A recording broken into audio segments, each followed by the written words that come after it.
Hello everyone, it's Stray Faye here with our bonus episode of The Legend of Zelda The Wind Waker, where we're going to admire our collection in the Nintendo Gallery.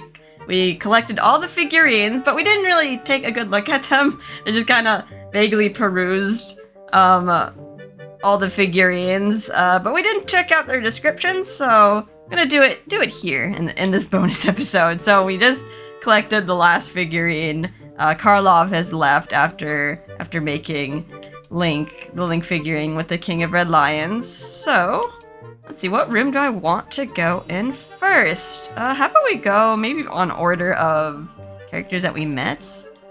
Although they do kind of categorize the figurines, not in chronological order, but usually by like where you find them first.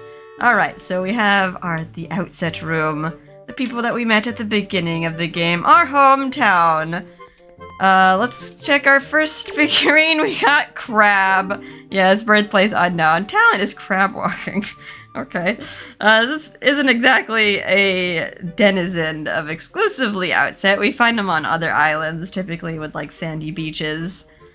But I guess the first place you would meet them would be Outset. These creatures are crabs, plain and simple. Alright. That's all the description we get. Okay, nice little pattern. This one is a little annoying to take. Just getting it to face you, and getting it, like, within frame was also difficult, because a lot of times it would be, like, facing away from you, and if you got too close, it would burrow under the stand. And then, like, that one debacle where we thought we got a picture of it, but it turns out we got a picture of something behind it that was just obscured by the land. But for some reason, it said it was good. Alright, so how about we go across? Check out Booger Boy. His real name is Zell. His birthplace is Outset Island. His talent is sniffling. That's not a really good talent to have. Zell is a hyper-inquisitive young boy who speaks his thoughts as soon as they come to mind. That's kids for you. They just, as soon as a thought comes to mind, they don't worry about offending anyone. They're just like, thought comes to mind, and they're just like, why? You can often strike a nerve without realizing it. He likes to imitate his older brother Joel, and strangely enough, it seems that he actually lets his nose run on purpose. Why would you do that? And like, does he like snort something? I wouldn't want my nose to be running on purpose. It's a terrible feeling. He's probably also very dehydrated. Maybe he just likes it because it gets to annoy people. This figurine is very, very shiny. Like, got some gold sheen, some gold thread there. Maybe it's just like the figurine gloss or something. They gotta make it look more figurine-y, or maybe it's just an HD thing. Okay, so we got his brother Joel next. His birthplace is Outset Island. Main interest is sticks. Okay, I guess he's the honorary Deku Stick boy, because we can't collect Deku Sticks in these games. Although we can hold them and use them for puzzles, but yeah, not a collectible. Joel's dream is to grow up as soon as he can so he can jump across boulders just like Link. Alright, don't grow up too fast, kiddo, though. Both he and his younger brother Zill distinctly resemble their father. Kinda. I mean, they can, I don't know, the beady eyes. I don't know about that. I guess they have their mother's eyes. Yeah, I guess Rose's eyes are a little bit more beadier. Let's check out their father. Abe, or Abe, depending on how you want to pronounce it. Birthplace Outset Island. His greatest treasure is his family. Aww. I guess that's true. I don't really get to know much about Abe. Then he was like trying desperately to impress his wife by capturing pigs, which, yeah, we stole the thunder from him. we gathered the pigs instead. Abe is a family man who takes good care of his wife and 2 kids. In his younger days, his dashing good looks and baritone voice made him quite the ladies' man. Then one day, he was instantly smitten by a woman named Rose. Even though he was consistently rebuffed, he persisted and finally convinced Rose to marry him. Aw, the little sweet love story. I like these, like all these little backstories that you don't get during the game. We don't even get to like learn these characters' names during the game. We only like really get to see them here. That's kind of like a staple in modern games, just having the name like on the dialogue box. It was kind of like a new thing though. in like Zelda games. A lot of characters didn't even have names. Like an Ocarina of Time, and then they just gave them names later, and like Majora's Mask, like Kuko Lady became Anju. Like they actually gave her a name. Alright, here's Abe. Very simple man. Tried very hard to woo the prettiest lady on Outset. Probably wasn't a lot of competition. But I mean, Rose is probably very pretty when she was younger. Having kids can definitely change the body. Rose, birthplace Outset Island. Favorite thing is animals. The mother of Joel and Zill, Rose is a woman of refreshingly simple taste, but she's a demanding mother. She has the bad habit of trying to laugh her way out of lies. Oh, okay. It's okay. It's interesting her apron has, like, grapes on it. Maybe they're thinking about making her, like, a winemaker or something, or having some sort of grape theme on the island, but they toss that away. There's no alcohol in this game. There's, like, milk. There's alcoholic milk in the previous games, and then they even took that away. There's no cows. There's just coffee. I don't know where we get that coffee from. Alright, so let's see the animals of the game. We have Wild Pig. Birthplace is unknown. They were on Outset. They're also on Windfall as well. Talent is digging holes. Wild pigs are found primarily in the fields of Outset Island. They love all-purpose bait above all other foods, and when they eat it, they can't help but tear into the earth. Alright, we got all the pig variations. Although, we never really see the big pink pig. Like, it's always the black piggy that becomes the big one. The big mama sow that you have to carry to get that piece of heart. But yeah, taking a picture of one pig will get, the whole variant. Figurine. Maybe they're thinking about making other giant pigs of other colors, but just chose the black one instead. Alright, we got Grandma. Her name is Link's grandma. Doesn't even have a name. Birthplace, Outset Island. Personality, worrywart. I like it. You become a mom or a grandma, and that becomes your whole identity. Just lose your name. This kind old woman works hard to raise her 2 grandchildren. She's a very talented cook. Her special elixir soup is sure to raise anyone's spirits. She also can be somewhat mischievous and enjoys playing the occasional prank on Link. Oh, okay, we never really got to see her mischievous side. I guess maybe, like, forcing him to wear the tunic on, like, a hot day on a hot island was kind of a prank, but yeah, that just gets kind of overshadowed by, like, the tragedy that just happens immediately after. Alright, here's Grandma. I don't really get to learn more about, like, Link's parents, though. We just have Grandma, no Grandpa, no Link Mom, no Link Dad. Alright, we have Errol next. We acquired this figurine the same time we turned in Grandma's picture, because otherwise you only meet Errol before you get the Picto Box. And then afterwards, it's in cutscenes. Birthplace, Outset Island. Personality, kind and true to her family. Link's energetic younger sister is adored by all who meet her. Her current goal is to learn how to fetch water so she can help out her grandmother.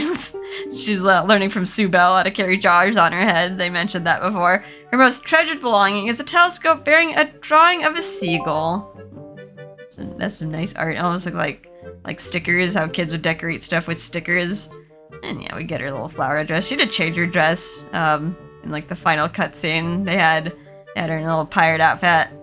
Too bad they didn't give us a variant of that.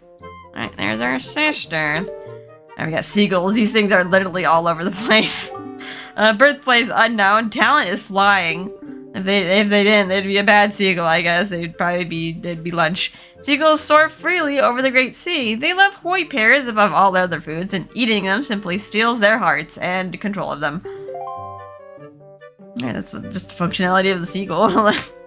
They are a mechanic. It's also interesting that they did add mechanics to the seagull. Like, they will flock to your ship when you're near land. They flock near... They become clues about when there's like a big octo on the sea, so you keep an eye out for seagulls.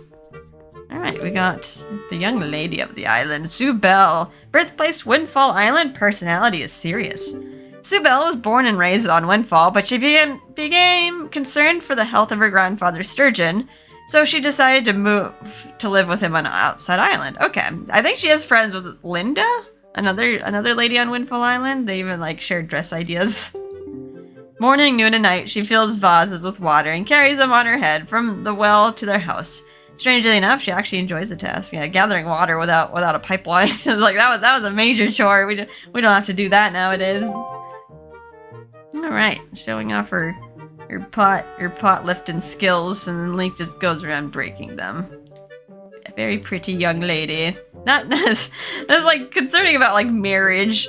Like if Joel and Zill ever wanted to get married, they would have to probably leave the island. Leave the island to find a wife. Not a really big population here. Not a big gene pool. Alright, I have Sturgeon, birthplace Outset Island. Personality is extremely serious. I guess Sue Bell inherited that. Known as Outset's living encyclopedia, Sturgeon is quite wise, boasting an abnormally high IQ. His big brain. I think that's a medical condition, having that big of a head, though. It's like hypercephaly or something. You have like too much fluid on the brain. He is extremely sensitive. He has extremely sensitive nerves, quite the opposite of his younger brother Orca, who lives downstairs. Surprisingly, Sturgeon was an accomplished swordsman in his youth. Oh, okay, that's interesting information. He kind of just threw that away, though. Why is he getting mad at his brother for just continuing swordsmanship? Was he a knight as well? He did hunt for Knight's Crest. Yeah, why are you keeping that secret? Gosh, his poor head. You need a doctor, sir. Alright, we have Orca, birthplace Outset Island. Talent is swordplay. Although you never really see him wield a sword, he's always wielding a harpoon. In his younger days, Orca had hoped to be a swordsman, but he suffered a serious injury that ended that dream. Okay, I didn't know that. He soon returned to Outset and became a fisherman. On a ledge on one wall of his house is a memento from his days of training with the blade. Orca is a lifelong bachelor. Yeah, we never see any mention of grandkids or anything. Alright, I wonder who his swordsman's teacher is. Maybe an old knight of Hyrule? Or a descendant of? Alright. You need to wear a shirt, dude. Like, again, shirtless as a fisherman? Like, you're getting the big tan there. You don't want your skin to get too leathery, though. Alright, we got Mesa, birthplace Outset Island. Personality is slacker, what? Mesa performs his chores at very much his own pace. His vegetable patch is always full of weeds, and he spends most of the year trying to clear it out. Is that his fault? You just walk in and out of a building and like, bam, everything's regrown. He's surprisingly timid and often can't fall asleep at night. He's currently looking for a wife. Well, your options are a little limited. You have Sue Bell. I guess Grandma is Seiko if you want to go for Grandma. Errol, stay away from Errol, she's too young. Alright, last figurine. Technically not really born on Outset. Jaboon is born on Great Fish Isle, but they threw him in here because, oh well, there's no Great Fish Isle room. Forget about those people. They never existed. He is a water spirit. Jaboon can only speak Hylian, so hardly anyone understands a word he says.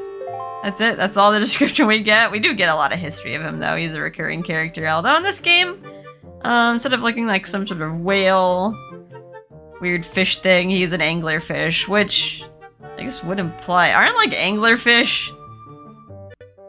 Like, the big ones are female. The males are just, like... They're very tiny, and they pretty much just become an accessory to the female. they just produce sperm, and that's it. But yeah, we have Jaboon as an anglerfish. Maybe just evolved for his life on the Great Sea. And yeah, we get this guy via legendary pictograph from Lenzo, because otherwise you only meet him in cutscenes. Alright, so that's Outset. Oh, this is just like tutorial on how to view figurine. So what is next? After Outset, we did visit Forsaken Fortress, although that's kind of... enemy room is kind of vast, spanning the whole game. How about we go to Windfall next? That was the next town that we got tossed to. Windfall Island with the windmill. There's a lot of people here. Whew, oh boy. Where to begin? I guess we'll start on the side here. We got Mineko. Birthplace Windfall Island. Favorite thing is pictographs. This former beauty became famous after being dubbed Miss Windfall Island about 40 years ago. There isn't a younger woman who could take that title away. I mean, how could they? It's like her whole identity now. I don't think they'd want to. But it's upset her too bad. Alright, how about this another older lady? Seems like the same generation as Mineko. Missy, birthplace Windfall Island. Her son, Dampe the Sailor. That's her identity, is her son.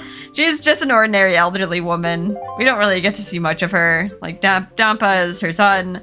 She mentions Dampa collecting skull figurines. She's always gazing out at sea, but yeah. I guess she attends the auctions. Like, not really much known about her. Alright, we have Garrickson, birthplace Windfall Island. Personality is passionate. Passionate.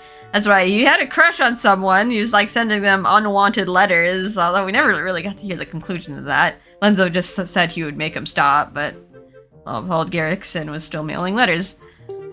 He is constantly thinking of someone on a faraway island. He's apparently a very passionate man and has a very hip sense of fashion. I wonder who he's sending letters to. Like, it's a faraway island. Could it be someone on Outset, or maybe a Rito? Like, there's not many human islands mentioned. Although Zanari came from like an unknown place, so maybe there's other islands that we don't see. Or else maybe sending it to the Forsaken Fortress instead of Mo the Moblin. Maybe there's a Moed out there.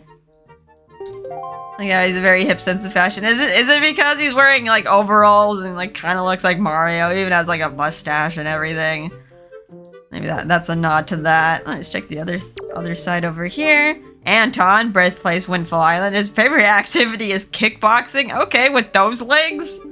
The reason his second favorite hobby is taking walks is because it keeps his legs in shape. He has his eye on a certain young lady lately. I guess he is known for just walking around town. You have to follow him in order to take a picture of him looking at Linda. But really, with those legs, like, can't even lift them. Got some extreme lowrider jeans here. Alright, Anton. Alright, so we have Creeb. Not a person that we not really bump into that often. We have to kind of go out of our way to even talk to him. Birthplace Windfall Island. Least favorite proverb. Only smoke and fools love high places. But you made Link go up there. Is that why you never fix the windmill? Is like, I don't want to be a fool. Let this kid do it. This young guy's trademark is his yellow hat. He seems to have an unusual interest in the town's Ferris wheel and lighthouse. Though you never flip and fix it. Nice hairdo, by the way. Nothing really special about the belt. And we got these two ladies. We have to take a picture of them together. They are a single entity. Pompey and Vera. Birthplace Windfall Island. Hobby is gossiping. Pompey and Vera are the town's most talkative pair of ladies, and they are always spreading idle gossip. Lately, they've been obsessed with Lenzo. Oh, they even like create gossip that Lenzo and Mineko are dating, which turns out to be false, and we take like picture evidence, which doesn't really say anything about them not being in a relationship, just that they're side by side talking. It's not like we took a video or something. Alright, here are the ladies. Take a little 360 view. The gossiping housewives. Alright, let's take a look. Let's go to the tippy top. I like how Zunari is just like up front. He's like the leader of Windfall now. Even though his birthplace is a cold island, his pet phrase is "Dear me." Even on the hottest days of summer, Zunari can be found in the shop, wearing the beloved hood that his mother made for him. He keeps a great treasure in his safe there. On a side note, he turned 40 this year and is now recruiting for a wife. Did we need to know that?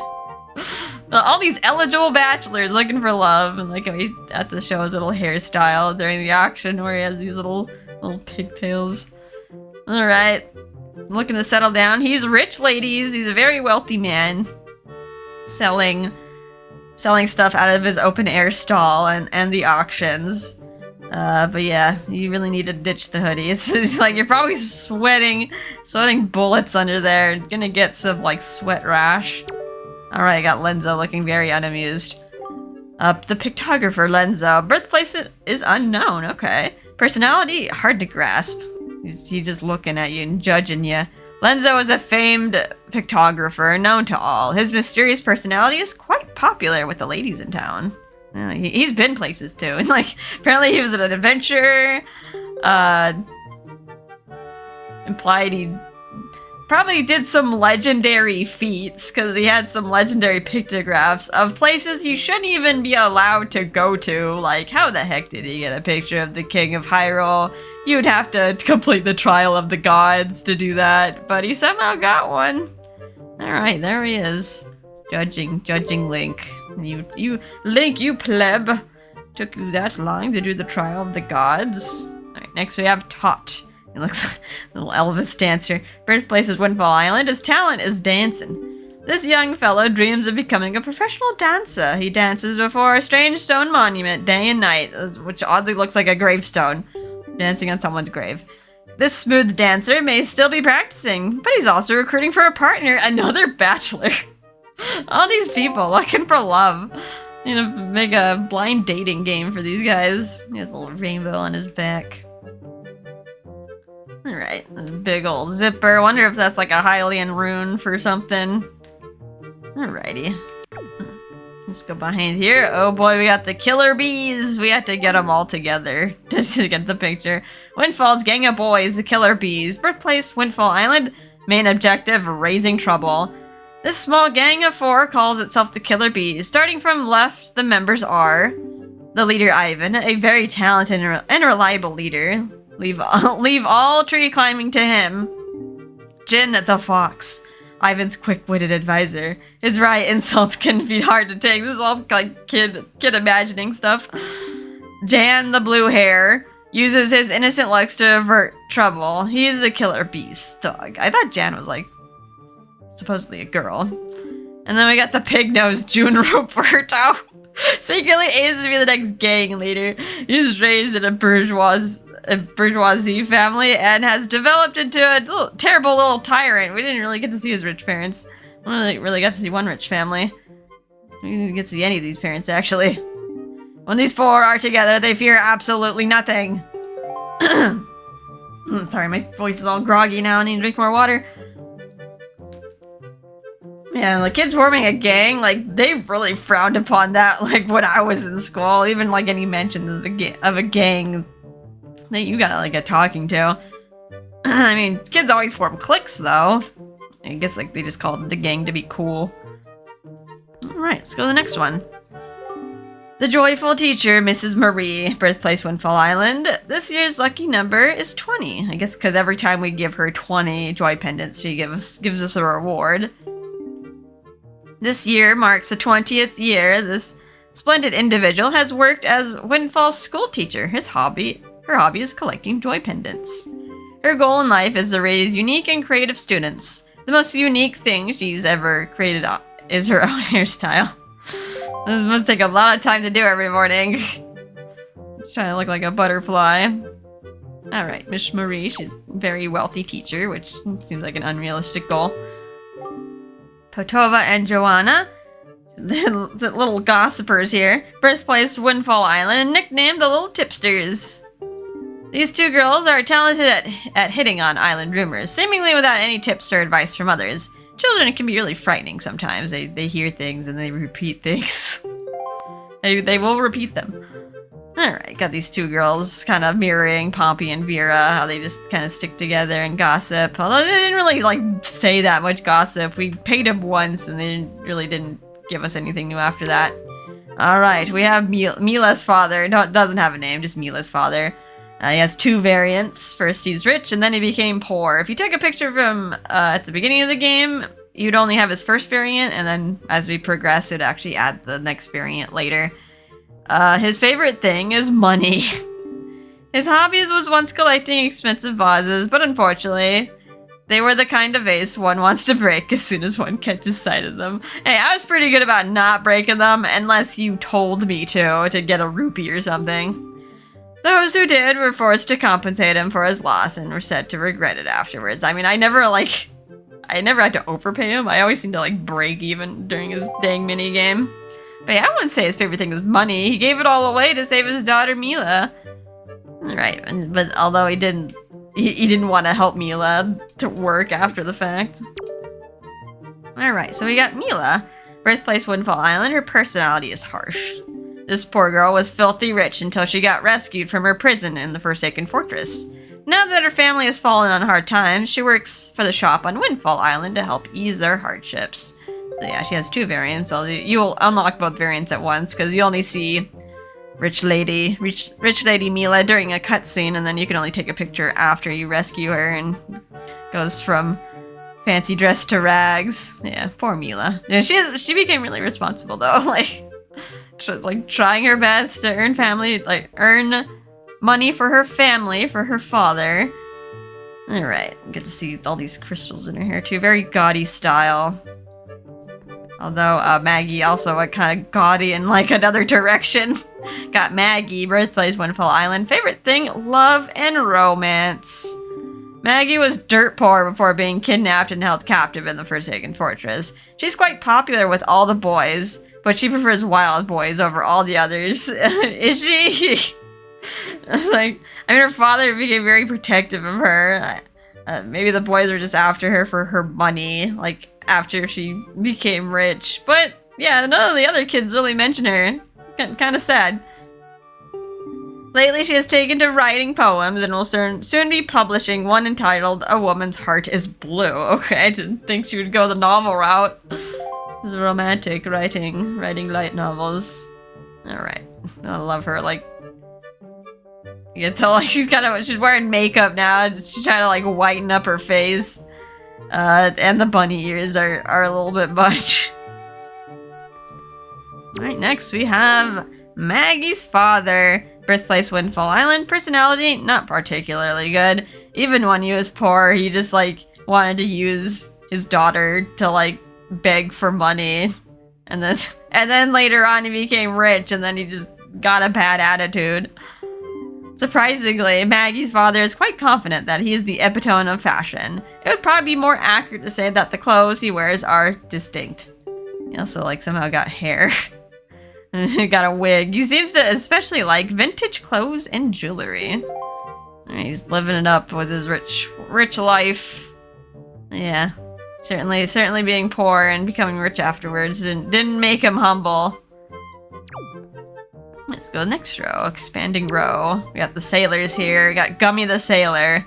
Birthplace of Windfall. Favorite spice is pepper. Alright, didn't really see any mention of any peppers or anything.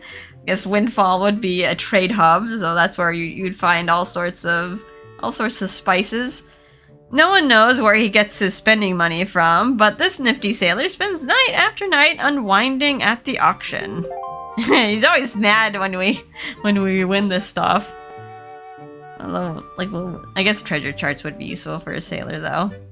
Looking to strike it rich. And a sail. We got that fancy sail. Got Kane the Sailor. All these sailors are we got Gummy and then Kane, all named after candy. Birthplace is Windfall. Favorite occupation, artist. Long ago, Kane longed to be an artist or a sculptor, but circumstances in his home life forced him to become a sailor. He's still critical of all artistic expression, though. That's some nifty little backstory. I mean, he can use his sailing as maybe some sort of muse for his art. Draw seascapes. We got Dampa the Sailor. Birthplace is Windfall Island. His favorite animal is pigs. You get along with Rose.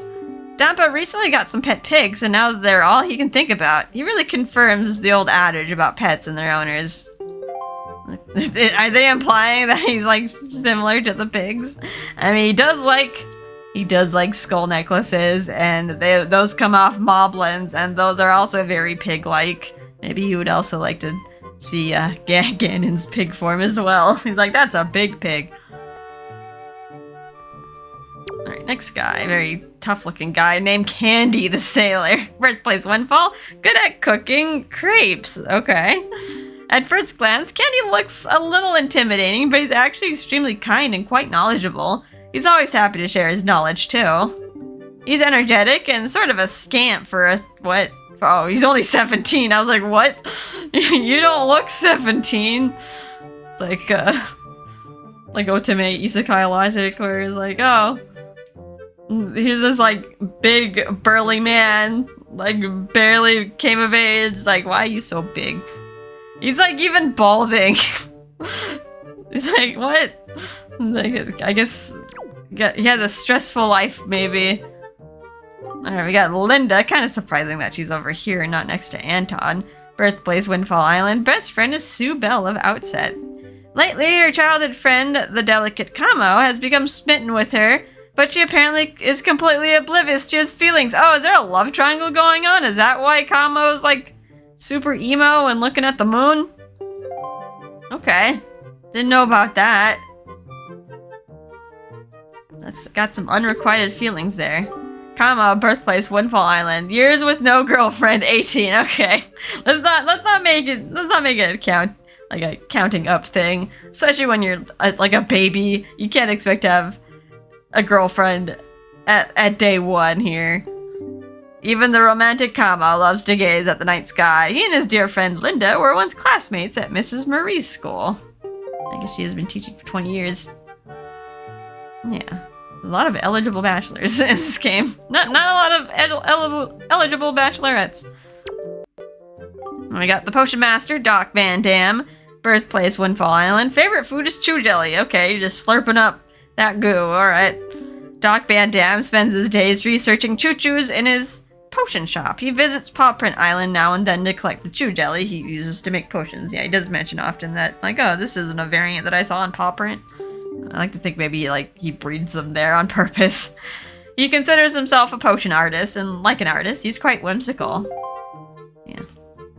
Little lab get-up. There's, like, some sort of significance with, like, the hornet on his back. I'm not sure why. I just remember the other potion lady in Ocarina of Time had, like a tiger motif going on. And, like, how his little flask there has a skull. I was like, are you brewing something that's going to heal me or kill me? Alright, we have Bomb Master Cannon. Birthplace at Windfall. Mood shifts violently. Yeah, he was like very mean at first, and then he became very polite after the pirates set him straight, I guess. Cannon is the world's only maker of bombs. He considers himself a magician with gunpowder and other explosives. His hairstyle is as unique as his talent. I guess he like had a monopoly on the bomb making business, so he charge exorbitant prices, but Beetle somehow got stock of them too. The pirates probably sold to him. Alright, Gosak. What an unfortunate name. Birthplace, Windfall Island. Personality, not brave. There isn't much to say about Gosak. Yeah, he was just involved for like one side quest where we had to scare him by either rolling into something or breaking some plate or cup and then taking a picture of him and showing it to Lenzo. And yeah, be like, you coward! Haha! Alright, you got Gillian. Birthplace, Windfall Island. Workplace is the cafe bar, rather.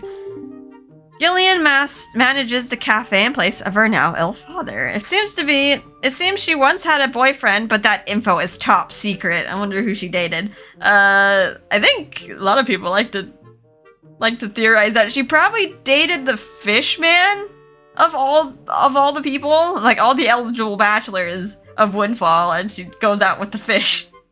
Because I think there was one rumor with the fish man where he mentions he used to gaze at the moon with dear, like, Gillian or Jillian, and you just thought maybe it was a play on the words of Gil, like, oh, maybe it was like a ladyfish, but no, it's an actual Hylian woman, or like Windfall woman.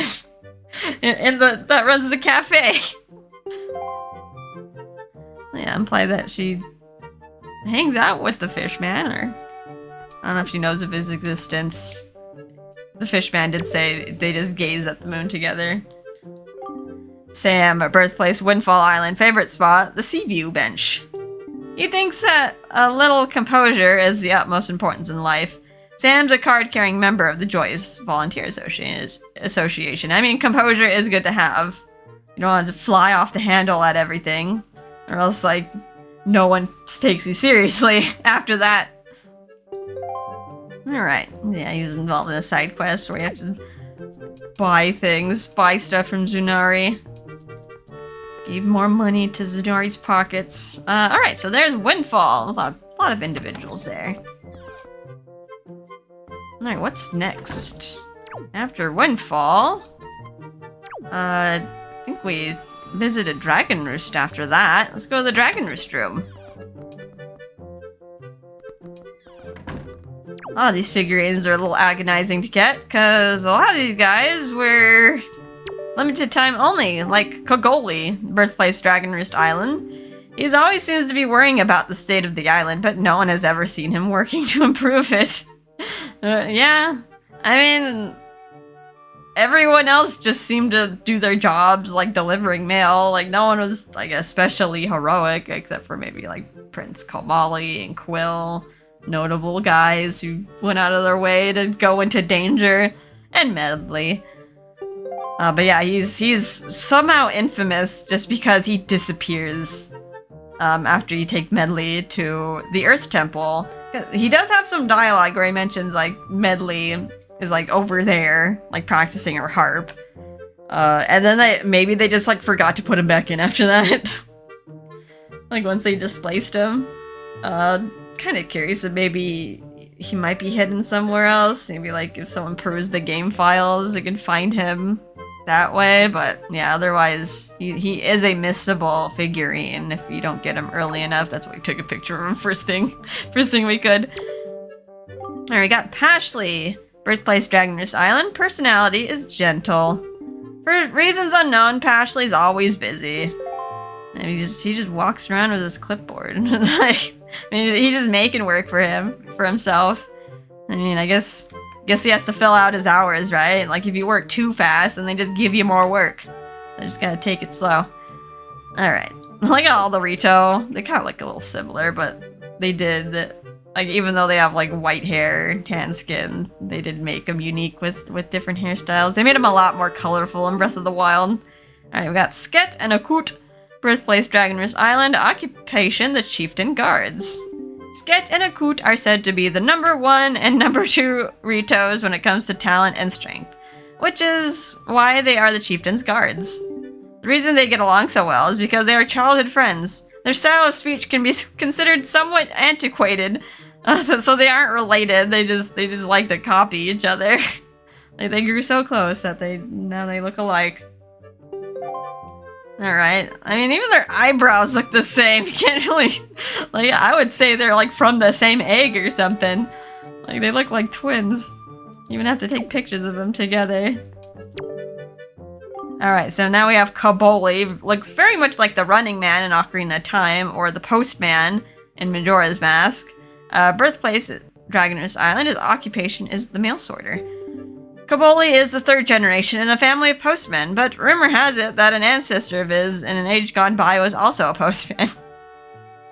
This kind of muddles up the timeline, though, because if you're assuming this is Hyrule, the postman was Majora's Mask, and that's Termina. That's like a completely, like, alternate dimension there. And then, even then, he had his other counterpart, like the Hyrule one and the Terminian one. Those are, like, human-like. It gets a little complicated because the Rito are supposed to be descendant of the Zoras. What? Like, how did that lineage come about? Like, I don't know, did he get with a Zora or something and then had weird fish babies and then later on they became Ritos? I don't know.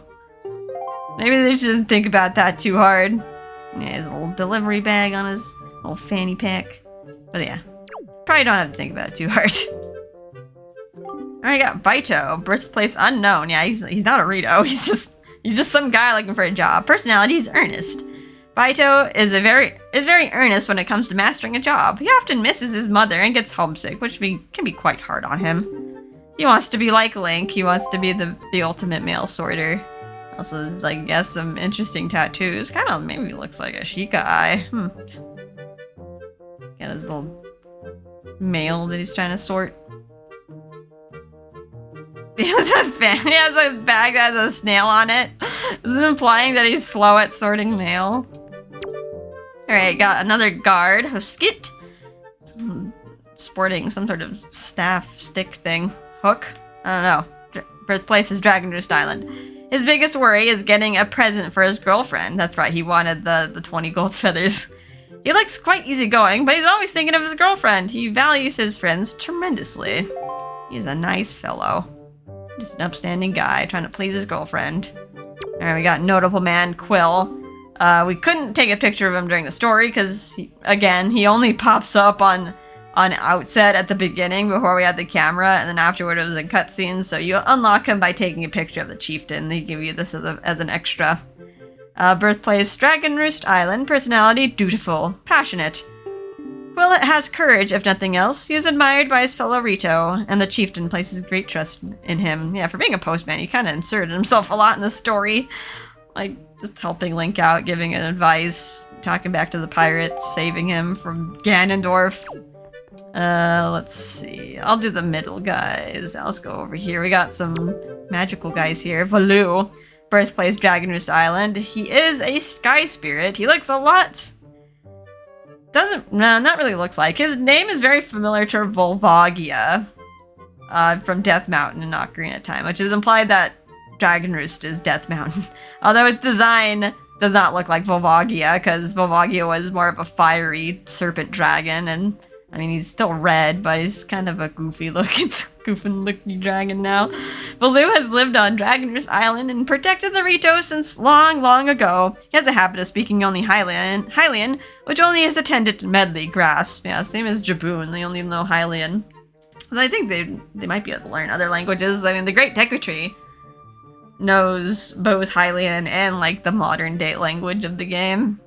Common. And not many people can speak to him. Little hooky tail. Okay. And we got these two. Missable figurine. You can only take a picture of Cyclos, but that also unlocks Zephos. Birthplace Dragonroost Island. Sibling deities who control the wind. Zephos and Cyclos are two light-hearted deities who teach Link the Wind's Requiem and the Ballad of the Gales. Alright, very important for the story. Too bad we don't get to see them that often. Just like one cutscene done, they fly away. They're very interesting characters. You know, he has like one little antenna, he has two. We got Uno and Dos. Let's go around, and we got some other mail carriers now. Ilari. Birthplace Dragonroost Island. Occupation Windfall Island Postman. He was, oddly enough, very hard to get a picture of, because even though he's on the island at the beginning, you can't get a really good angle of him, because he's sitting on a ledge. He's facing away from the camera. You talk to him to try to turn him around quickly, and then he just flies off. So you have to either go to a faraway little plateau once you get the Deku Leaf and then take a picture of him there, or wait till he goes to the cafe to deliver the letter to Maggie. Ilari is quite kind, and as long as he's composed though. But when things don't go well, he quickly grows impatient and can get rough with his speech. I mean, Maggie's dad was a little bit rude. He apparently has a hard time remembering people's faces. Might be hard if you're a mail carrier and there's no like set address system. You just have to find the person. Imagine trying to find Mo the Moblin if he doesn't recognize faces too well. Can't even tell Moblin's faces apart. He's like, all right, hello, Mo? Is Mo here? I don't know. Are you Mo? All right, his little typical postman outfit. His little fanny pack. Alright, got Namali. Birthplace Dragonroost Island. Personality, worrisome. Namali doesn't really have any distinct characteristics per se. He's just walking around like that other guy with the clipboard. Just doing his job. Just existing. He's just there to kind of fill out the staff. We got Bashed and Beashed. Birthplace Dragonroost Island. Occupation, Island Police. Being extremely honest and sincere Ritos, they were chosen to be the island's police force. When you talk to them, they speak frankly about events on the island. I'm guessing these guys are actually twins. Not to be confused about the other guard twins, which aren't actually twins. It makes me think that like maybe Ritos typically come in a pair, even though being a twin in an egg is really hard to come about. And we got these guys who I think are not actually Rito, because this guy is born on Windfall Island. His hobby is dressing up. Yeah, he just put on a beak and just pretends to be a Rito. Obley has such an unhealthy obsession with the Ritos that he's become dressing as a Rito and running the famed bird band contest. Yeah, that's east of Dragon Roost. He's the older of the laudable brothers who host the contest. I mean, I guess he floats pretty far. I need a full magic bar with a Deku Leaf to even beat his record. I got Willy, birthplace Windfall Island. Hobby is also dressing up. Willy used to be a very average carpenter on Windfall. He's so long to soar the skies that he began dressing as a Rito. He's the younger of the laudable pair of siblings. I like how they just put him in this room. I guess they so badly want to identify with the Ritos. Since Karlov was nice enough to put him in there. Alright, let's go back here. We have the Rito Chieftain, no name. Birthplace Dragoners Island. He is the head of the Rito tribe. The chieftain is a very gifted leader who is adored by his people. Due to his position, he must be strict with his relations, but as any father, he worries about his son. Yeah, he had Link try to talk him into perking up. I mean, not much he could do, because I mean, like, the whole volume going on a rampage, can't really send your kid off to that. Alright, let's go check out his son. We have Komali. We got two variations of him as a shy boy and a more confident younger man. Birthplace Dragoners Island. Personality is Mama's boy. We never get to see his mama, though. Komali had very little confidence in himself and thus closed himself off from the world outside his tribe's area. With just a little help from Link, though, he has regained his confidence and has at last begun to show signs of being a confident and mature Rito adult. Alright, and I get to see his like hair color change as well after acquiring his wings. So like maybe as like fledglings they have kind of like having downy fluff. Maybe they have brown hair and then once they get their wings it turns all white. Alright, we have Azora. Not a Rito, but we have Laruto. Birthplace is Zora's domain. A location that we don't ever get to see in this game. Long, long ago, the Zora sage Laruto offered up her prayers in the Earth Temple so that the Master Sword would continue to house the power to repel evil. Yeah, she has like the look of kind of like a normal Zora with the fish head. She doesn't really look like Ruto. Ruto had a big like, I don't know how you describe her head, very bulbous looking head, very unique for the Zoras. But maybe she's some descendant of Ruto, if she's named Laruto, just has the basic Zora look. I guess is more iconic. Very shiny headdress here. It has the Zora sapphire symbol on her tabard. Alright, finally at the head of it all, the most important character that we had to interact with during the story, we have Medley, Birthplace Dragonroost Island. Personality is serious and sincere. Medley is Valu's attendant, and as such puts incredible effort into everything she does. Even so, there are times when she seems to be spinning her wheels. Her greatest treasure is the harp that she carries on her back. Yeah, she tries her hardest. Although she probably could have consulted the adults for a lot of stuff, like when she snuck into the Dragon Roost Shrine. That was dangerous. It has a very shiny harp, same as Laruto. Same tabard. Kinda interesting that, though, the pearl, like she has the Zora Sapphire tabard, but they hold Din's pearl instead of Naru's pearl.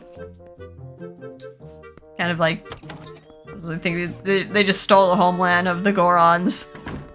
Alright, what's the next room? Let's do the monsters last. How about we go to the next island we went to? We went to Forest Haven. Primarily Koroks, but there's some humans here. Should we go back to front? Makara is kind of like the important sage character. All these guys kind of look the same. I mean, I guess they kind of have a unique flair. All their sticks are different. They have different plants. So we have here Linder from the Forest Haven, one of the Korok forest spirits. After the annual ceremony in the Forest Haven, Linder flies off to a different part of the world to sow tree seeds and raise new patches of forest. He's responsible for the forest on an island 4 squares west and 2 squares north of Forest Haven. Just telling me where they are. I guess they don't really have like much personality otherwise, other than being beloved children of the Great Deku Tree, and I mean they have a lot of lore behind them because they used to be Kukairis, but then they changed into like more foresty looking characters. Alright, so we got Aldo, one of the Korok forest spirits. After the annual ceremony in the Forest Haven, Aldo flies off to a distant part of the world to sow tree seeds and raise new patches of forest. He's responsible for the forest on an island 1 square east of Forest Haven. Okay, that's very close to the Forest Haven. Just expanding from there. He has a little flower on a stick, like a lily pad face. And all these leaves, all these leaves are probably like from specific plants. He also has a little yellow flower. We got Oaken. Same description here. After the annual ceremony in the Forest Haven, Oaken flies off to a different part of the world. I like how all these just have the same description. The only difference is where they're at. So he's on an island 4 squares west and 5 squares north of Forest Haven. Alright, well, let's mix it up here. I like how Karlov puts himself in Forest Haven. I guess that's where they live. His birthplace is unknown otherwise. Occupation, Nintendo Gallery Master. With unmatched talent, he is the world's greatest sculptor. He's tooting his horn here. It's said that the reason he won't let anyone watch him sculpt is because he does so in his underwear. Did we need to know that? Lately, his club has been losing membership because he hasn't done anything cool with it. But as long as Link hangs around, everything will be alright. I mean, he's kind of in a hard-to-get place with a hard-to-do puzzle in order to even access him.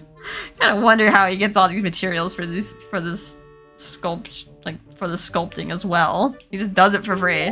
No money required. Does it just for the love of it. Alright, we have Manny. His birthplace is actually Windfall. His favorite thing is figurines. He used to always sit at home and rarely go outside, but his passion for the Nintendo Gallery kept him moving, and he finally earned membership in it. The membership is just getting to the door. Yeah, he has a little picture of an old school Octorok on his bag, on his tote bag. I like how they just pretty much inserted Nintendo nerds into their game. Just like nerding out over their characters. A little bedhead there. Almost has a perfect hairdo. Alright, back to the Koroks. Got Urch from the Forest Haven, one of the Korok's forest spirit. I wonder what tree leaf he is. Very long, slender leaf. He's holding a mushroom. After the annual ceremony of the Forest Haven, Urch flies off to a distant part of the world. Where is he? He is responsible for a forest on an island 3 squares west of Forest Haven. I bet someone out there would be able to identify these tree leaves. It's been a while since I've taken that biology class. Got Rowan, maybe after a Rowan tree. He's one of the Korok forest spirits. After the annual ceremony in the Forest Haven, Rowan flies off to a distant part of the world to sow tree seeds and raise new patches of forest. He's responsible for the forests on an island 4 squares west and 4 squares west and 4 squares north of Forest Haven. There he is. Yeah, they brought these back in Breath of the Wild. Like, you like these Koroks? Hunt 900 of them. Ha ha ha. Or yahaha, as they would say. I got Drona. He's also from the Forest Haven. It's doing the same thing, but he's responsible for a forest 1 square west and 1 square north of the Forest Haven. Isn't that like, I think that's Link's oasis. Some grass, some sort of grass he's holding. Alright, next row. Actually, are you a lily pad? You have a lily pad face, although your name is Elma. Kind of sounds like Elm. Oh, I know this little... I never remember... Is it like the paradise bird? I don't remember what this plant is called, but I remember... It's like distinct memory of my childhood, because I would always walk around my block with like the dog, and like towards the end of the walk, I'd pass by this building with these things, and I always thought they were cool looking. But yeah, I always forget the name. I always want to think it's like named after like bird of paradise plant or something. After the annual ceremony in the Forest Haven, Elmo flies off to a distant part of the world to sow tree seeds. He is responsible for a forest 5 squares west and 1 square north of the Forest Haven. Alright, I got Hollow. He's one of the Korok forest spirits. He actually stays. On the island. Nice little holly berries on his sticks. Even after the Korok ceremony, Hollow remains in the Forest Haven researching potion making. He'll make a potion that replenishes both life energy and magic power for you if you bring him Boko Baba seeds. Onjala Manjala Chowe! They really like that phrase. Alright, nice nut there, dude. We got Olivio. He has a nice little red leaf on him. He's one of the Korok forest spirits. After the annual ceremony in the Forest Haven, Olivio flies off to a distant part of the world to sow tree seeds and raise new patches of forest. He's responsible for the forest on an island 1 square west and 3 squares north of the Forest Haven. I like how he's like the only one that shows off the Deku Leaf little propeller that all the Dekus have, or all the Koroks have. He also sports a little Deku nut on his groin. Alright, we got big old Deku trees going towards the sky here. At the Deku tree, birthplace, the Forest Haven, or the Deku Forest. He's an old fellow. Can't even pan up to see the top of his head, his crown. The Deku tree is both an earth spirit and the guardian of the forest. He has lived for many long years, so his wisdom is vast. However, since his roots run deep into the earth, he cannot move. As a result, he is often afflicted by parasitic enemies, like the Chus. His ancestor, the great Deku tree of Ocarina of Time, was infested by Goma, which they repurposed Goma to torment Volu instead. In this game. But yeah, back then she was a parasitic little spider creature. Look at him. He looks so derpy. He has a more prominent face than he did in Ocarina of Time. Like, although technically he's a different tree. But yeah, they gave him a more prominent face. Instead of just kind of flat face with mustache. There's a little snaggletooth there. Alright, then we have Fado. He's from the Kokiri Forest. His personality is somewhat saucy, okay? He is a Kokiri, as we're familiar with in Ocarina of Time. Long ago, the Kokiri sage Fado offered up his prayers in the Wind Temple so that the Master Sword would continue to house the power to repel evil.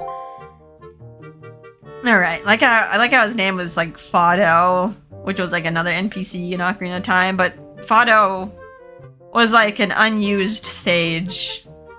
She was like a girl Kokiri. But they were thinking about making her a wind sage. But they decided to give that role to Sari instead. But they left her NPC in the game. It was just... She was involved in like a little side quest. But otherwise... Yeah, she was just part of the village. Like how he has like the little cello, violin. depending on your size, it becomes a cello or a violin. And lastly, we got Makar. He is frivolous, I guess, because he likes to go on adventures. Makar is in charge of the musical performance at the ceremony held each year by the Koroks in the Forest Haven. The instrument he uses appears to be a cello, but it's actually a violin. He doesn't even have it on his person. He lost it. He has to pull it out of his butt later. He has a different little stick bow thing. I guess maybe that broke over the course of time. Alright, so those are the Forest Haven denizens. So that's most of the friendly people. What do we have left? Now we have the unfriendly people. Guess we could do monsters next, and then maybe the Great Sea just kind of houses like everyone else, where they can't really categorize it in one place. Alright, so here is the general monster room. These are kind of like all over the place. I guess we can go front to back. Here's the dreaded floor master. They didn't have wall masters. Habitat Forsaken Fortress. Although we only saw one of them in the Forsaken Fortress. We saw more of them in other places.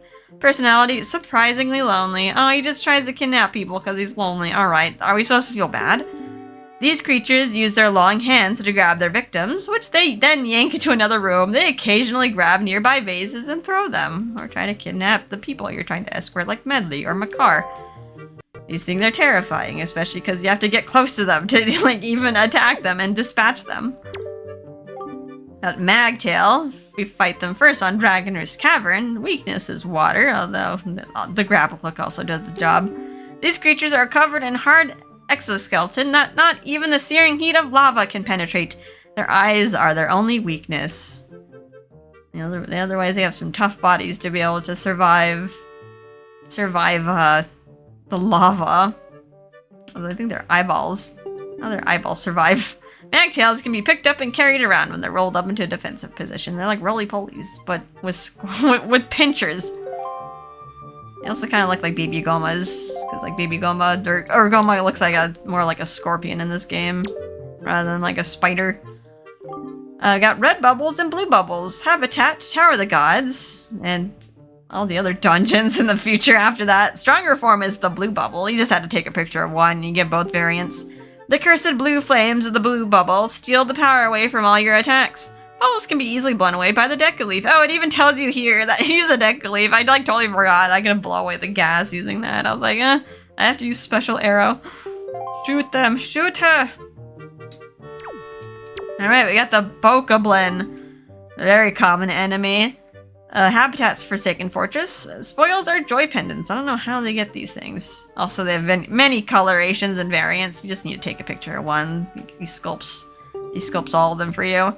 These little imps wield sharp machetes and boko sticks when attacking. If they have no weapon, they'll attempt to fight hand to hand. They know kung fu. Alright. They have like sailor variants, and they have the ones that mainly hold sticks, and then they have fearsome ones with the wood shields. Alright, next enemy. We got some keys and fire keys. Okay, they're actually called keys here instead of like bad bats. Habitat is Dragoner's Cavern, although we find them in many other places. Least favorite thing is projectiles. It's very hard to hit them with an arrow, although they're especially weak to a boomerang, luckily. These bats fly around dark places and attack anything that moves. Great care should be taken around fire keys that appear during times of volcanic activity, because I guess they turn into fire keys. Although in this game, the regular keys don't just spontaneously run into fire to turn into fire keys. They're kind of, they're predetermined, like if they're gonna be a keys or fire keys. We got Rat. Habitat Forsaken Fortress. Favorite food is all-purpose bait. These creatures attack spontaneously and tend to steal rupees. The ones that carry bombs around are apparently known as bomb chews. Alright. I mean, those were a thing in other games, mostly just familiar as them just being pocketable bombs. We didn't have bomb chews in this game, though. They just gave us regular bombs. They function a lot differently. Like, they don't really kind of buzz around. They hop around and just cause chaos in this game. And they have two variants. You just need to take a picture of one, and you get both. Sporting different color tattoos. They're kind of like the Dark Nuts in that regard. At Boko Baba, Habitat for Forbidden Woods. Spoils are Boko Baba seeds. These creatures that mimic Baba Buds attempt to swallow anything that comes near. Defeat them by stunning them with a jump attack, then cutting their stems, or just chuck a boomerang at them. You don't really need to stun them with a jump attack. That's not good advice. Jump attack is slower. They'd probably hit you by the time you reach them. Just stab. Just go stabby. Also, the very, very vivid yellow tongue, maybe to entice prey. We got a Peahat. These look a lot more friendly than they did in Ocarina of Time. In Ocarina of Time, they were terrifying, so yeah, they made them a little bit more smaller and more colorful. The Habitat is the Forbidden Woods. Talent is rotating. These strange creatures use their propeller-like wings to float midair. They can be easily knocked out of the sky with either projectiles or a Deku Leaf. Weird that they managed to like survive the Great Flood. I guess being able to like float and fly. Maybe they just evolved into smaller variants. Getting smaller also means you need less food to survive. Alright, next we have Chews. Wait, did we ever get to see... This must be a red chew. It must be very shiny. It's like, why is... What? Orange chew? What? They just gave it too much gloss. Choo Choo. Habitat varied. Spoils chew jelly. There are choo-choos of many different colors with all their own distinct characteristics. In general, they are most susceptible to projectile weapons. Or boomerang. Boomerang all the way. Like how the blue chew and the yellow chew they're both electric. they just have to make the blue chew difficult as well. And also, yeah, we get all the variants just for taking one picture. Alright, I got the mini blends. Habitat Forsaken Fortress, talent, herd movements. They have mom mentality. Usually, if there's one, there's usually many. These little beasts are quick and agile. They scurry along walls and gather in great numbers. You should deal with them individually so they don't surround you. Yeah, individually they're pretty weak, although they're a little annoying. You just hear them. It's kind of like a little dreaded noise. Da-na-na, da-na. They poke you with their little forks like little devils. Alright, let's go to the back. We have some sea creatures here. We have the Yorg habitat, the Great Sea, that's weakness is projectiles. Like they have a little rocky snout so they can ram into your boat. These so-called ocean-killing machines are plentiful in the Great Sea. You should attack them with arrows or boomerangs before they begin relentlessly ramming your boat. They're pretty easy to dodge, though. You just hop over them. Alright, we got the Octorok habitat, the Forest Haven, the Great Sea. I guess, yeah, there are two variations. The Forest Haven ones are like river Octoroks, and then more often you'll find the sea version of the Octorok series exemplary enemy. they existed like in the first Zelda game. One of the favorite enemies here. When approached, these creatures tend to hide in the water. They can easily be defeated by reflecting the rocks they shoot with a sword or a shield. Just bounces back, like an early enemy mechanic. Alright, there they are. Oops. Next, we have another sea monster, Sea Hat. Guess rhymes with pea hat. Habitat is a Great Sea, its weakness is projectiles. These tremendous flying fish can be found only on the Great Sea. A large school of them will ram ships incessantly, trying to break them, so it's best to attack them from a distance. They're a little obnoxious too, like they will follow you to odd places. Little quillfish, they almost look like they could be poisonous.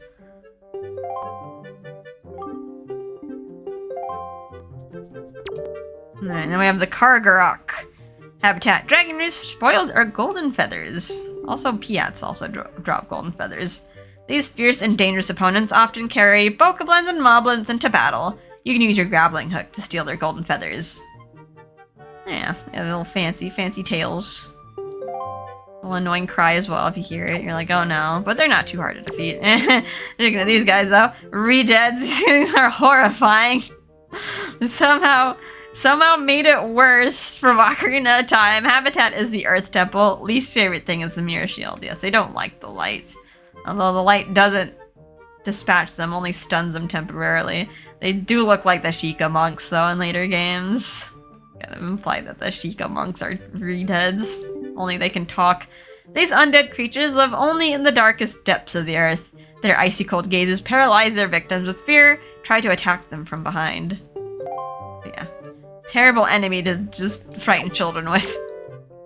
There we got Poe and all their color variants. They are all sporting different jammies here. Habitat, the Earth Temple, best attack, possession. Yeah, they can scramble your controls. These ghostly creatures have no physical form, so physical attacks pass right through them. Shining light on them with the Mirror Shield makes them take form, and then you can attack them. Otherwise, they just either try to possess you or hit you with their lantern. There we got these little annoying things. Morth, Habitat Forbidden Woods. Least favorite thing, Deku leaves. I guess we could have blown them away. Although to kill them, we had to swipe at them a few times. These creatures attack in groups and cling to the bodies of their prey. A spin attack is the best way to shake them off. You can also roll. They're light and vulnerable to Deku Leaf blasts. Yeah, they come off you with like a little bit of swinging.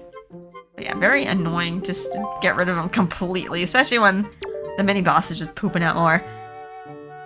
There we got Armos Knight. Habitat, Tower of the Gods, vulnerability bombs. They have just built-in vulnerability. If they never opened their mouth, they would be invincible.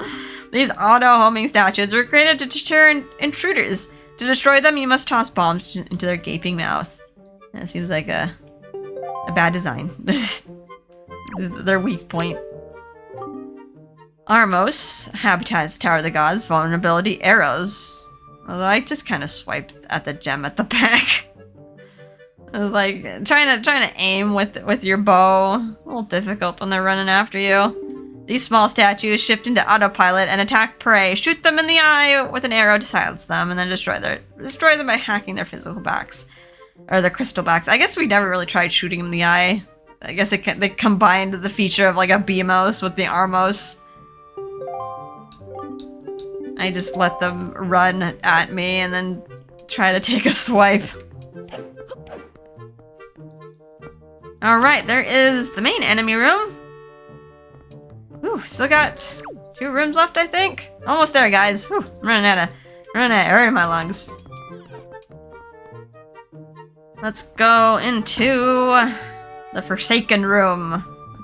Also, the boss / mini boss room. What direction should we go in? They're kind of all over the place here. Let's go with the Dark Nuts. The Dark Nuts, they give you a lot of variations of these. You got Dark Nut, Habitat, first fight him in the Tower of the Gods. Although Ganondorf seems to employ a lot of them. Spoils is the Night Crest. These mighty knights are protected by heavy-duty armor. Rather than attacking from the front, it might be best to slip around behind them and cut their armor off. Kind of interesting that these guys are considered knights. They have a knight crest, so they're probably actual Hylian knights that were corrupted and turned into monsters by Ganondorf. Yeah. Terrifying mini-boss that becomes more common enemy. We've got another Dark Nut, but this time with the shield. Their armor color comes in many different colors, so they're not exactly all gold. They also have a Night Crest. These, I guess you fight them in the Earth Temple. We fight them, like, everywhere, though. I think we found them first in Hyrule Castle. These knights are well protected by their round bucklers and mighty armor. If you use a parry attack to jump up and knock off their helmets, it spells their doom because you just smack them with a boomerang. Stun them and then get the rest of their armor off. Very shiny gold armor here. And then finally we got the mighty Dark Nut. Habitat is Hyrule Castle and Ganon's Tower. And the spoil is also a Night Crest. The main difference with these guys is that they have capes. These are Dark Nut captains. Some wear capes that must be burned or cut off before their armor straps can be cut. We didn't get to fight that many of them. Even like the rematch with them, we just shot them with a light arrow and they just evaporated. Alrighty, let's do this side. Technically this wasn't one of Ganondorf's bosses, but this is Godan, the Great Arbiter from the Tower of the Gods. Effective weapon is arrows. Gotta shoot all the shiny bits, all the eyeballs, and yeah, all the eyeballs. This monstrous machine was created by the gods as a trial for the great hero. You can drop it to the ground only by piercing its hands and faces with arrows. And then tossing a bomb in his mouth, kind of like the Armos Knights. Yes, it's like coursing with blue energy, which is like a more common theme in Breath of the Wild, the Sheikah divine energy. Once it has fallen, you can defeat it by immediately tossing a bomb inside. Oddly enough, arrows occasionally drops from his nostrils. Yeah, in case you run out, the boss will help you out by giving you more projectiles. Alright, next we have Wizrobe, mini-boss turned into normal enemy later. Habitat is the Tower of the Gods. Its magic is fire and summons. Yes, very annoying. The yellow cowled ones will summon stuff. And kind of weird that they didn't add the blue variant, the blue road variant that you usually see on the Great Sea. Maybe they just forgot about that one. These mighty mages are adept at wielding flame and summoning other creatures to their aid. The only way to defeat them is to try to predict their movements and attack them during the brief moment that they assume physical form. Very annoying. So yeah, either swiping them if they're too far away. Arrows are usually easier. Although we could try also with bombs if you don't have arrows yet. Although I wouldn't recommend that unless you're trying to get some stuff early. But yeah, Wizrobes, joy. And then we have the head honcho, the red Wizrobe, also just called Wizrobe. That we only get to fight once in the Wind Temple, so he's very much missable. Magic is primarily summons. These high-level mages use the magic of summoning to aid them in battle. They're the only Wizrobes that can summon other Wizrobes, which makes them formidable. Just the cavalcade of forever monsters. Get a little chaotic. There is a limit to like how much they summon. Usually they wait for you to destroy what they already summoned before they do it again, or else... Yeah, just imagine the lag. If they just summon forever. Alright. Has a nice little Aztec headdress. Alright, what's next? We'll go over here. We got the Moblin mini-boss, also turned common enemy. Maybe this guy's name is Mo. Habitat is Forsaken Fortress, spoils his skull necklaces. These mighty enemies swing their long spears with the greatest of ease. They knock Link around with that attack countless times, and other monsters and themselves somehow. They're like very comedic enemy. Very prominent little tushy there that you can poke at, and they flail around if you do poke at them. They have Aztec jewelry with the skull necklaces. They're kind of all over the place. It looks like a pharaoh headdress on. They have like naginata as like a spear. Just kind of threw everything there. All right, got Moblin. Here is a very prominent mini boss. Got to fight it twice. Phantom Ganon. Like a lot more dark than he did. Like he like kind of goofy in Ocarina of Time. Just like here's Ganondorf, and then he has a skull mask. I'm really Phantom Ganon. His habitat is Forsaken Fortress. Effective weapon, light arrows, and the Master Sword. I guess if you read that, you would get a clue to how to dispatch him in Ganon's fortress. Because otherwise, yeah, you might try to fight him the normal way, and he usually ducks and dodges at a certain point, and then, yeah, you just had to think, like, hey, the game just gave me light arrows, let me shoot him with that. This is a phantom that Ganondorf created in his own likeness. Use your sword to knock back the balls of magic that he hurls, or a bottle, then attack him when he's stunned. Actually, you can also use empty bottles to deflect his magic attacks. They also added that in. That was like a glitch. That was a glitch in Ocarina of Time, and they just decided to make it a gag. Yeah, kind of looks almost skeletal, maybe like puppet-like. I guess it goes with like he had a skull mask first, but now he has bone limbs in this form, in this variation. Alrighty. Let's see. Let's go this way. Got the monstrous bird, the Helmarok King. Habitat Forsaken Fortress. Master is Ganondorf. The Helmarok King is a monstrous bird that has been fitted with a mighty steel mask. Once the mask has been split with a hammer, its tender beak will be revealed, and it just looks like a chicken. Like how it's like Helmarok. It was like kind of named after the Helmasaur boss in like the earlier Zelda games. Yeah, it's very scary looking with the mask, but it doesn't look too bad without it. Alright. Burb. Which way? Let's try to go this way. Kind of want to do Ganondorf last. Got Mothula. Got two variations. One with wings, one without. Habitat Forbidden Woods. Effective weapons, Deku Leaf, and projectiles. This gigantic moth scatters its scales through the air. Even using projectiles to clip its wings won't assure safety. It can still run around swiftly and release larvae. Very annoying. Very annoying. Yeah, fire. Kill it with fire. Once you get access to fire. Let's go to the back here. We have not really a mini boss, but like more like a Great Sea boss. Yeah, we got the big Octo that live on the Great Sea. They have different amount of eyes depending on which one you fight, and very limited amounts. So you gotta take a picture of them before you destroy them all.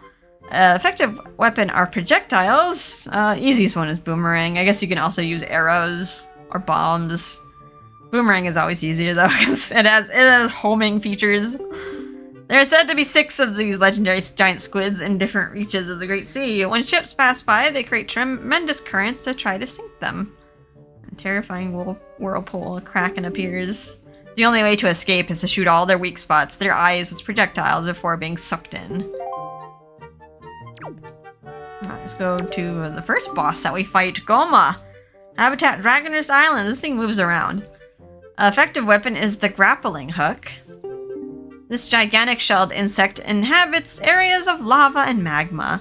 The only way to penetrate its hard bio armor would be to drop an entire sheet of bedrock on it. Just as that Blue just drops some bedrock casually on it. Okay. Very big boss. We only get to see the top half though during the fight. They have Kale Demos. For Habitat Forbidden Woods' favorite thing is Bakar. I guess because he ate him. He's very pink. It's kind of hard to see his pinkness during the boss fight because of like the blue hue in the room. This plant monster is a gigantic parasite that lives in the depths of the Forbidden Woods. Only by cutting loose all of its disgusting tentacles with the boomerang will its tender core be revealed. Kind of like a variation of Baronade. It's a more plant-like Baronade.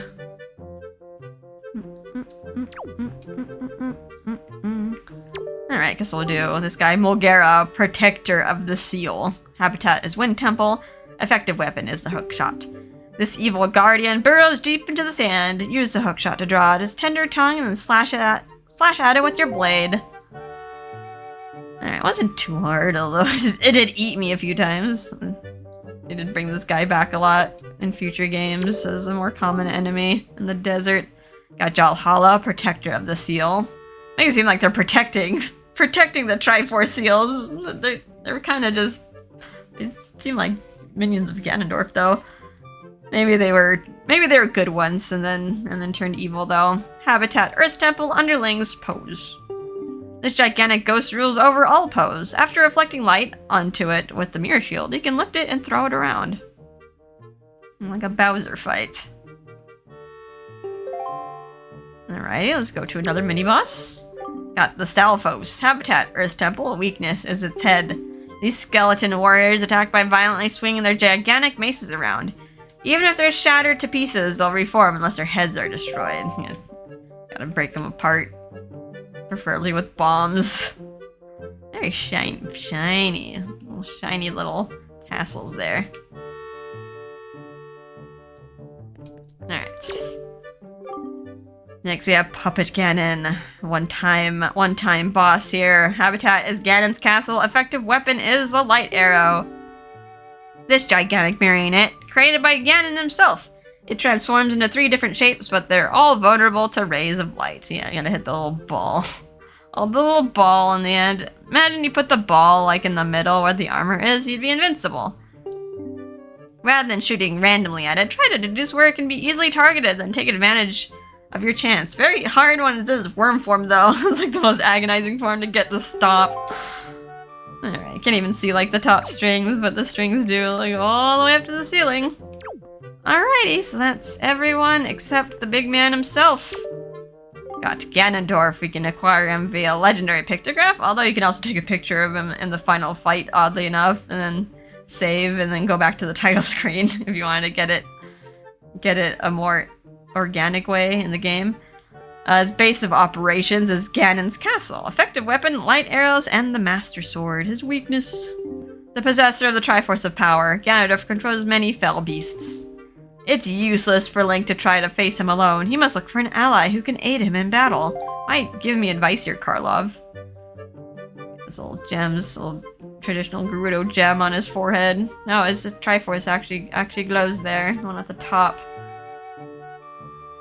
Interesting, where it's like he's a very, very big version of Ganondorf. People like call him Dad Bod Ganondorf. I think it's very different from... He was more slimmed down in Ocarina of Time, and then... Oh man, in Tears of the Kingdom, they really buffed him out. I gotta play that game, though. I like all the drawings that people made of him, though. They just call him, like, Hydrated Ganon Daddy. But yeah, he's sporting some interesting duds, though. He's, like, changed out of his black armor, now just wearing a robe. Guess it makes him look more like a sorcerer than sort of like a soldier like he was before. Or a terrifying knight. Alright, so that's... Yeah, I don't think I got everyone in this room. I kinda went out of order, so...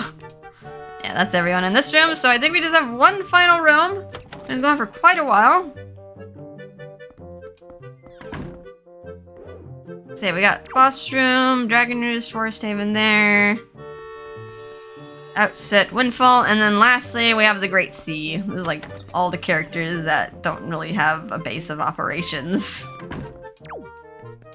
Okay. Where to begin? Let's do Tetra and the pirates. They're all like lined up on one side. There you go, I got Mako. Personality. At first glance, quiet. Least favorite thing, having his glasses touched by strangers. I mean, look, someone already broke them. Like, to get more prescription glasses in this world is probably really hard. Mako is called the brains of the ship and the king of invention. He may look like a weakling, but his glasses give him keen eyesight, and he's unstoppable when mad. Okay, not many know this, but he keeps a knife hidden in that thick book of his. Okay, that's terrifying. Pocket knife, cha-cha. Gotta defend himself, he's a pirate. I like how they have like 3 variations, little tiny pirates, and then they have 3 big pirates.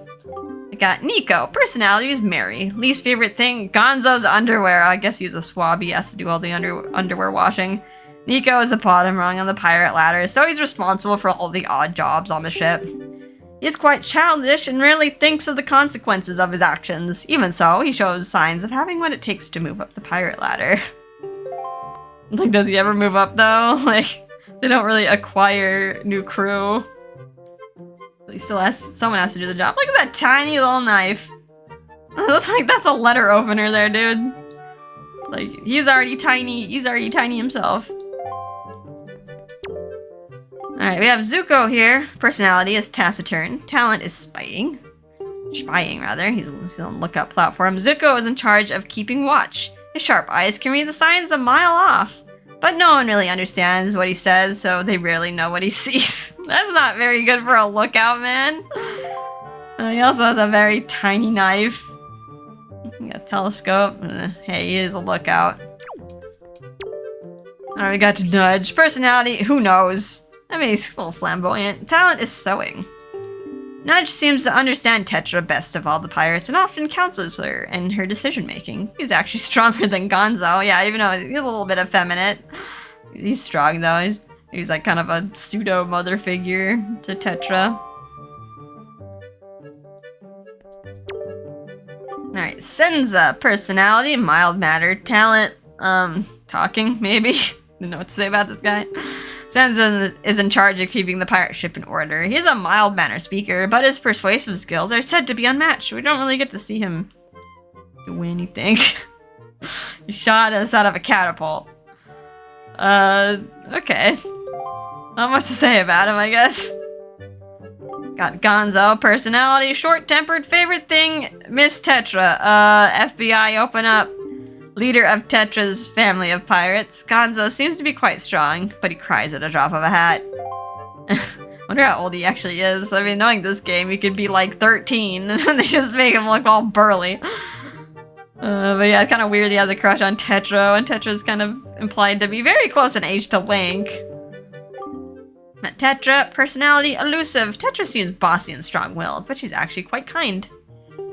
Orphaned at a young age, Tetra followed in her mother's footsteps, becoming a pirate and watching after her mother's gang of lovable swabbies. Tetra and her crew are in search of a legendary treasure hidden beneath the waves of the Great Sea. Yeah, even like they hunt either for the Triforce or the Master Sword. Yeah, because Tetra does recognize the Master Sword. It's like that. Wait, that. Because not really realizing why they're like trying to keep it hidden. They're just looking for it just because. Alright, so Tetra, of course, unlocking all the pirate gang. You have to take a picture of Tetra during that one time where we escort her very shortly, to the pedestal room in Hyrule Castle. Alright, so let's go down the middle. We got Fairy, birthplace unknown. First impression, good. It heals you. It does good things.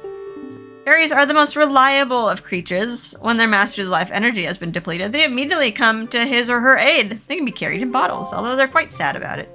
Like in this one, they look like more than just balls of light. They actually look like little tiny sprite people. And then we have Great Fairies, which look a lot different than their previous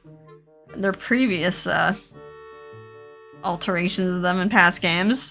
Birthplace. Angular Isles. Okay, they actually have a birthplace. Talent is powering up. The 7 great fairies who are destined to aid the great hero by increasing his powers are hiding in 7 different reaches of the Great Sea. They have all the different color variations. They're like very shiny. And then we have the Queen of Fairies, birthplace Fairy Island. Talent, empowering arrows with fire and ice. She appears to be but a child, but she is much greater and more powerful than the Great Fairies. She'll grant Link the power to add fire and ice to his arrows. Maybe she just appears as a child as like a whim, I like to think. I mean, she's the Fairy Queen. She can like probably do whatever she wants. She looks very metallic. Looks very much like Fi from Skyward Sword. I think with the little pointy head. Probably too, because she looks very metallic. It's like hard to see otherwise. They're the traveling merchants. Birthplace is unknown. Favorite food is rocks. That clues you in that they're Gorons, because Gorons traditionally eat rocks. And they also have Goron symbols on their bags. These businessmen are traveling the world in search of curios and oddities, which each with the hope of someday opening his own shop. Nobody knows where these wandering merchants have come from or where they're headed. It's kind of terrifying that the Gorons had to live on the Great Sea, because they're known for sinking and never being able to come out of water if they do accidentally fall in. It'd be kind of cool though to see some variants on that. Like Gorons are very unchanging in the Zelda universe, but maybe they could have like Gorons with like coral growing on them, or I don't know. Maybe like that'd be kind of cool to see some like coral Gorons just of the water. I don't know how they would talk though. It'd be like blub blub. I got Hold Man Ho. Birthplace unknown. Favorite thing is telescopes. These guys are like everywhere in odd places. Also, he needs to take that telescope out of his eye because he's literally getting red eye poking that thing in there. Old Man Ho-Oh has found his first telescope after retiring from his job and has been traveling in search of new sights ever since. He's like an old bird watcher. A new discovery always awaits at the far end of this telescope. Alright, just old man with a hobby. Let's go this way now. No point. Let's look at all these guys. We got Knuckle, birthplace unknown. Occupation is carver. I guess he's the one who made all the Tingle statues. Yeah, I think I mentioned in a different video before. He has some history to him. Before, he was only accessible using the Tingle tuner in the GameCube version of the game. But in this game, you can unlock him and his Tingle statues just with bombs, so... In the old GameCube version, he wasn't required to finish your Nintendo gallery, but in this game, in the Wii U version, he is. He was missable in the GameCube version because they didn't require him. And then Karlov does eventually leave if you get all other figurines, so if you get them later, get the Tingle tuner later, get the Tingle statues, you're out of luck at that point. Knuckle is another of Tingle's younger brothers. He happened to be Ankle's twins. Ankle's twin. He finished carving Tingle's tower when he was 10 years old. The head is his studio. Supposedly, it used to bother him that this collection was considered complete, even without his figurine. They even say that. Mention the old GameCube rule. Alright, there's Knuckle. Character I didn't really get to meet until this game. Got David Jr. His birthplace is Windfall Island. His occupation is treasure hunter. 17-year-old David Jr. set out to sea with dreams of finding the treasure of the ghost ship that his now deceased father once saw. He gets seasick quite easily and was in such a state when he awoke in a daze on Tingle Island. Ankle told him that the self becomes before wealth and has been working in the tower ever since. He really hates the uniform. So yeah, they essentially just like kidnapped him and forced him to move the tower. They never let him leave. He's not even related to Tingle. So like what? Like this poor guy. Someone needs to save him. Next we have Ankle, birthplace unknown. Favorite proverb: one may as well hang for a stolen sheep as well for a stolen lamb. Alright, meaning if you're gonna go on a heist, go big. Since being taught how to decipher maps by his older brother Tingle, Ankle has been supporting his good-for-nothing twin brother Knuckle. I mean, these guys are all kind of good for nothing. The only time he feels he can truly be himself is when he's tending to the Tingle Island flower garden. I guess is it because he's pink? And why he likes flowers, and also trying to tell time. Alright, last we got Tingle, more famous from his appearance in Majora's Mask, and he even got his own game, Tingle's Rosy Rupee Land, that we didn't get in this country. I think Europe got it though. Oddly enough, I guess the US just did not want Tingle there. Birthplace is unknown. Favorite thing is fairies and deciphering maps. It's been several years since Tingle first became enchanted with deciphering maps in the hopes it would help him find fairies. And he's lost many things during that time.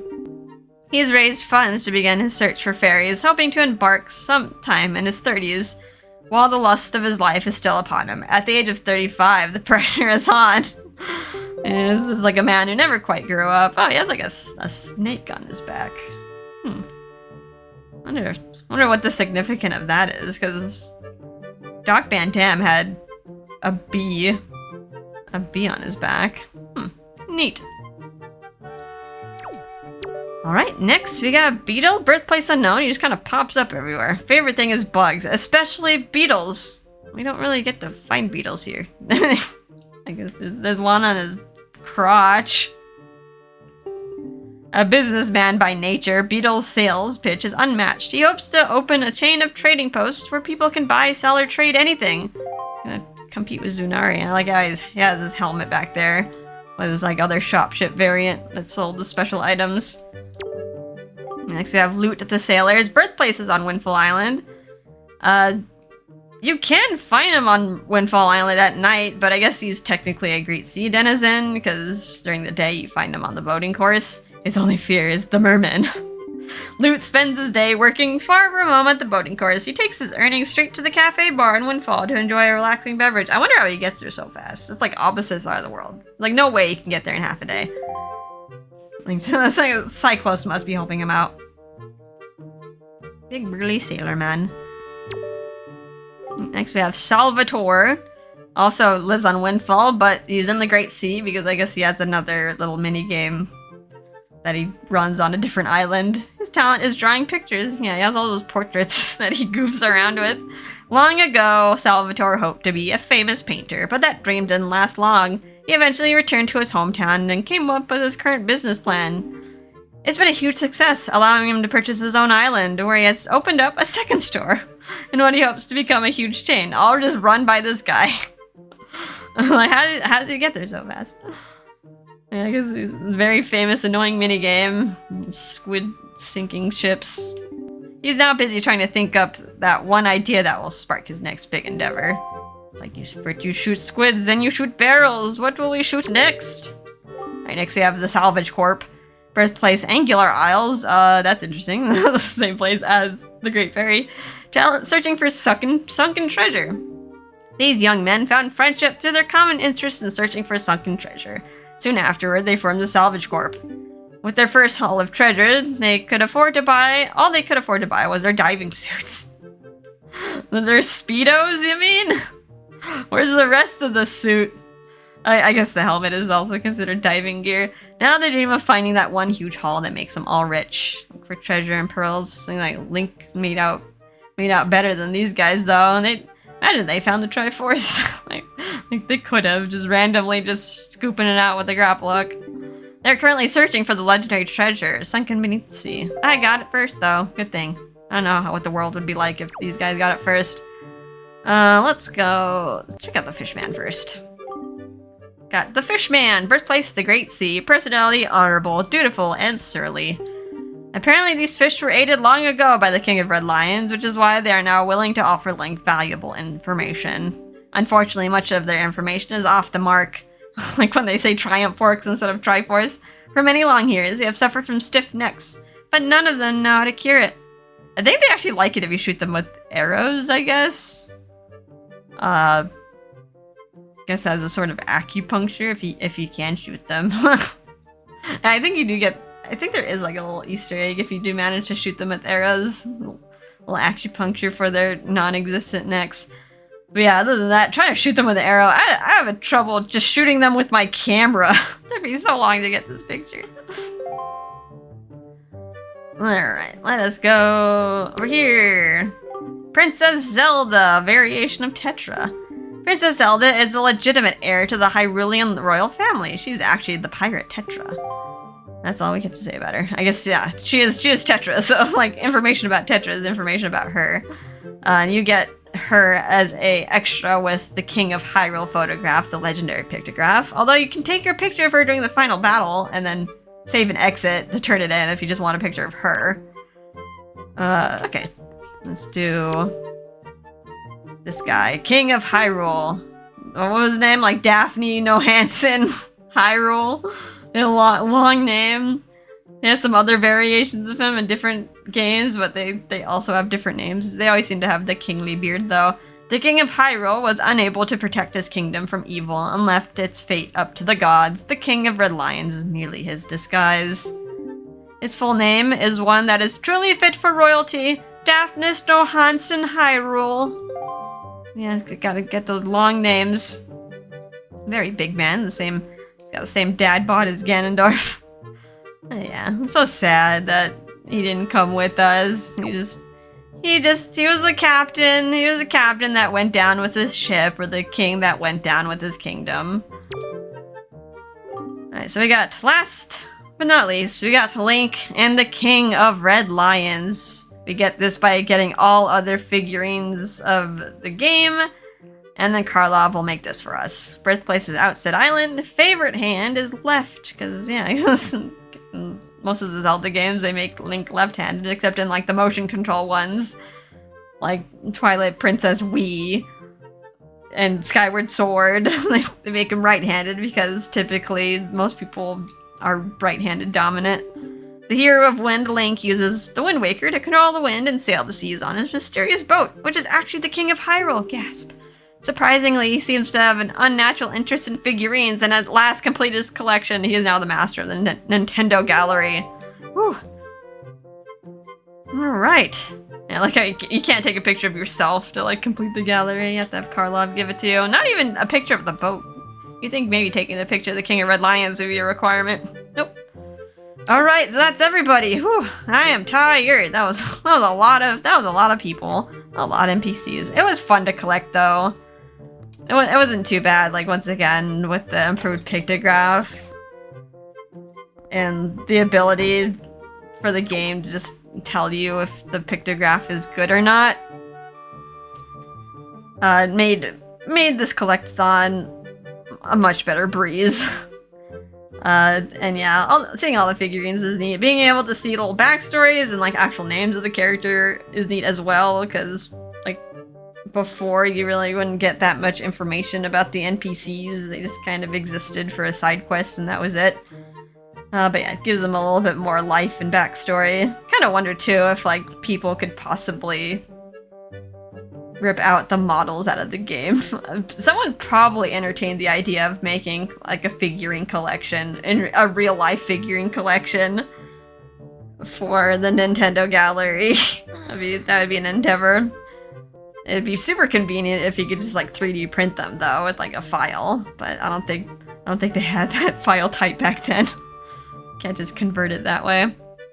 Alrighty, so that's the end of our bonus episode. Link is tired. Link needs to stretch. I need to stretch. I need to drink some water. So yeah, I hope you guys enjoyed this. If you stuck around for this episode, just, yeah, a lot of perusing, a lot of admiring. And yeah, I hope you guys enjoyed it. I'll see you next time. Bye-bye.